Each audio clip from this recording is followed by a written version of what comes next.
Hi my dear ones, welcome back to my YouTube channel. നമ്മുടെ channel 500 subscribers ആയിട്ടുണ്ട്. Thank you so much for the support.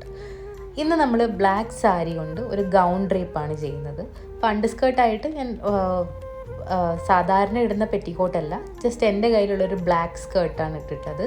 നിങ്ങൾക്ക് എന്ത് വേണമെങ്കിലും choose ചെയ്യാം. അപ്പോൾ ആദ്യമായിട്ട് സാരി ഒരറ്റം എടുത്ത് അതിൻ്റെ അറ്റത്ത് പിന്ന് കുത്തിയിട്ട് നമ്മുടെ ബ്ലൗസോ എന്താണോ നമ്മൾ ഇട്ടിരിക്കുന്നത് അതിൻ്റെ പുറകിൽ ഒന്ന് പിൻ ചെയ്ത് വെക്കുക, സാരിയുടെ ഒരറ്റം. എന്നിട്ട് അത് ഷോൾഡറിൻ്റെ മുകളിൽ കൂടെ ഇതേപോലെ എടുക്കുക. അപ്പോൾ അതിൻ്റെ ആ സാരിയുടെ ഫ്ലെയർ ഉള്ള ഭാഗം ടുവേർഡ്സ് നമ്മുടെ ബോഡിയുടെ അടുത്തേക്കായിരിക്കണം. ഇനി ബാക്കി വരുന്ന ഫാബ്രിക് പുറകിൽ കൂടെ എടുത്തിട്ട് സാരിയുടെ മറ്റേ അറ്റം കണ്ടുപിടിക്കുക. ഇവിടെ ഒരു കാര്യം ശ്രദ്ധിക്കേണ്ടതെന്ന് വെച്ചാൽ, സാരി നമ്മൾ പുറകിൽ കൂടെ ബാക്കി സാരി എടുക്കുമ്പോൾ സാരി തിരിഞ്ഞു പോരുത്. അപ്പോൾ നമുക്ക് പ്ലീറ്റ്സ് എടുക്കാൻ ബുദ്ധിമുട്ടായിരിക്കും. സാരിയുടെ ഒരറ്റത്ത് പിന്ന് കുത്തുക, എന്നിട്ട് നമ്മൾ ഇട്ടിരിക്കുന്ന ക്രോപ്പ് ടോപ്പോ അല്ലെങ്കിൽ ബ്ലൗസോ എന്താണെന്ന് വെച്ചാൽ അതിൻ്റെ പുറകിൽ പിൻ ചെയ്തിട്ട് ഇതേപോലെ ഷോൾഡറിൽ കൂടെ എടുക്കുക. ഇപ്പം നമ്മളൊരു ഷ്രഗ് ഇട്ടതുപോലെ നമുക്ക് ഒരു ഫീലാണ് വരുന്നത്. കണ്ടില്ലേ?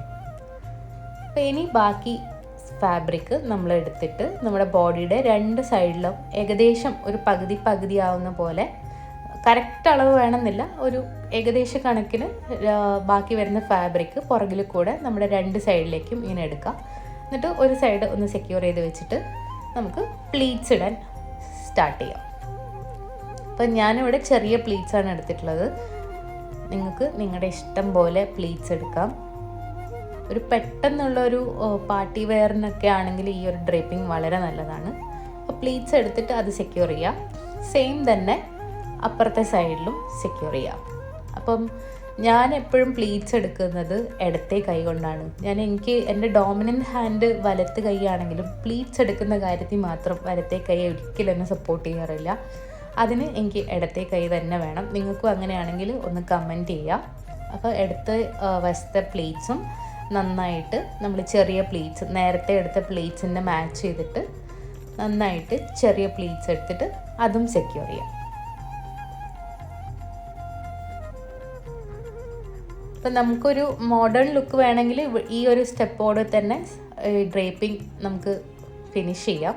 അതല്ല കുറച്ച് മോഡസ്റ്റ് ആയിട്ടുള്ളൊരു ലുക്ക് വേണമെങ്കിൽ നമുക്ക് ഒരു ബെൽറ്റും കൂടെ ആഡ് ചെയ്തിട്ട് ഫ്രണ്ടിൽ നന്നായിട്ട് കവർ ചെയ്യാം. അപ്പോൾ പിന്ന് കുത്തുമ്പോൾ നന്നായിട്ട് ശ്രദ്ധിക്കുക. എൻ്റെ കുത്തി പിന്നെ ഇളകിപ്പോയായിരുന്നു, അതാണ് ഞാൻ ഒന്ന് ഫിക്സ് ചെയ്തത്. അപ്പോൾ ഇതേപോലെ ഫ്രണ്ടിൽ കവർ ചെയ്തിട്ട് നമുക്ക് ഒരു ബെൽറ്റും കൂടെ ആഡ് ചെയ്ത് കഴിഞ്ഞാൽ നമ്മുടെ സാരി ലുക്ക് കംപ്ലീറ്റ് ആവും. അപ്പോൾ ബാക്ക് സൈഡ് ഞാനൊന്ന് കാണിച്ചു തരാം. ഇങ്ങനെയായിരിക്കും ബാക്കിലുണ്ടാവുന്നത്. അപ്പോൾ ഒരു ഹിപ്പ് ചെയിനോ ബെൽറ്റോ എന്താ നമ്മുടെ കയ്യിൽ അവൈലബിൾ എന്ന് വെച്ച് കഴിഞ്ഞാൽ അതും കൂടെ ആഡ് ചെയ്ത് കഴിഞ്ഞാൽ സാരിയുടെ ലുക്ക് കംപ്ലീറ്റ് ആയി. നല്ല ഭംഗിയുണ്ടായിരുന്നു. പെട്ടെന്നുള്ള ഒരു പാർട്ടി വെയർ ഔട്ട്ഫിറ്റ് ഐഡിയ നിങ്ങൾ പുതിയ ഡ്രസ്സൊന്നും ഇല്ലാതിരിക്കുന്ന സമയത്താണെങ്കിൽ ഇത് നല്ലൊരു ഓപ്ഷനാണ്. അപ്പം ഈ ഫ്രണ്ടിലൊരു പിന്നും കൂടെ കുത്തുവാണെങ്കിൽ കുറച്ചും കൂടെ ഒരു സാരി മാറാതിരിക്കും. അപ്പോൾ ഇതാണ് ഫുൾ ലുക്ക് വരുന്നത്. അപ്പോൾ നിങ്ങൾക്ക് എല്ലാവർക്കും ഡ്രേപ്പിംഗ് ഇഷ്ടപ്പെട്ടു എന്ന് വിചാരിക്കുന്നു. അപ്പോൾ ഇത്രയേ ഉള്ളൂ നമ്മുടെ ഇന്നത്തെ വീഡിയോ. ഫ്രണ്ട്സിനും ഫാമിലിക്കൊക്കെ വീഡിയോ ഷെയർ ചെയ്യുക. അപ്പോൾ അടുത്തൊരു വീഡിയോയിൽ പുതിയൊരു ഡ്രേപ്പിംഗ് ആയിട്ട് വീണ്ടും കാണാം.